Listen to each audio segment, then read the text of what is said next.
কি হয়েছে ভাই, সমস্যা কি? আমার বাচ্চাটা খুব অসুস্থ বুঝছেন, আর একটু সিএনজি গাড়ি কোনো কিছু পাইতেছি না, যদি দয়া করে একটু হাসপাতাল নামাই দিয়ে আসতেন আমাদের অনেক উপকার হইতো ভাই। আচ্ছা ঠিক আছে, আসেন। কি হয়েছে বাবুর?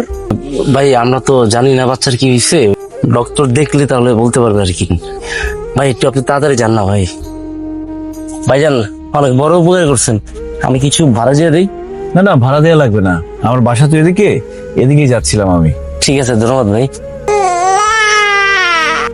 কিভাবে সম্ভব? এমন বাবা মাও দুনিয়াতে আছে, অসুস্থ বাচ্চাকে গাড়িতে ফেলে তারা হাসপাতালে চলে গেছে। দাঁড়াও বাবা, আমি তোমাকে হাসপাতালে তোমার বাবা মার কাছে নিয়ে যাচ্ছি। বাচ্চা ঠিক আছে, ভয়ের কোনো কারণ নেই, সুস্থ আছে। মানুষের মন থেকে না মায়াদা একদম উঠে গেছে। এই ধরনের ঘটনা প্রায়শই ঘটে, নিজের ওরসজাত সন্তানকে ফেলে রেখে বাবা মা উদাও হয়ে যাচ্ছে। কেউ তো ডাস্টবিনে ফেলে রেখে চলে যায়, রাস্তার পাশে ফেলে রেখে চলে যায়, ওনারা হয়তো আপনার গাড়িতে ফেলে রেখে পালিয়েছে। It's very sad. এই বাচ্চাটাকে নিয়ে আমি এখন কি করি বলেন তো? আচ্ছা, আপনাদের হসপিটালে রাখার কোনো ব্যবস্থা আছে? এখানে আপনি ওই ধরনের ফ্যাসিলিটিস পাবেন না। আপনি বরং এক কাজ করুন, থানায় নিয়ে যান। থানায় নিয়ে গিয়ে হয়তো পুলিশ এর একটা বেটার সলিউশন দিতে পারে। সদ্য ভূমিষ্ঠ একটা বাচ্চা নিয়ে আপনি থানায় আসছেন। বাইরে আইন তো প্রমাণ চায়। জবানবন্দিতে এই বাচ্চা সম্পর্কে তখন যা বললেন সেটা কি প্রমাণ করতে পারবেন?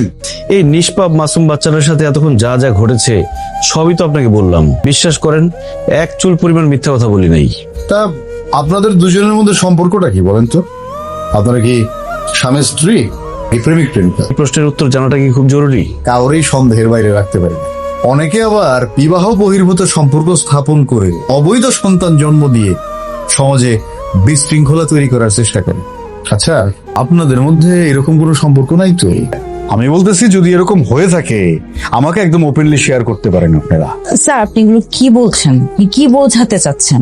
স্যার আপনি হয়তো বুঝতে পারছেন আমরা দুজন খুবই ভালো ফ্যামিলি থেকে বিলং করি। হ্যাঁ, কিছুদিন পর আমাদের দুজনের বিয়ে। এখন তো দেখছি বাচ্চাটাকে হেল্প করতে আমরা একটু বিপদে পড়লাম।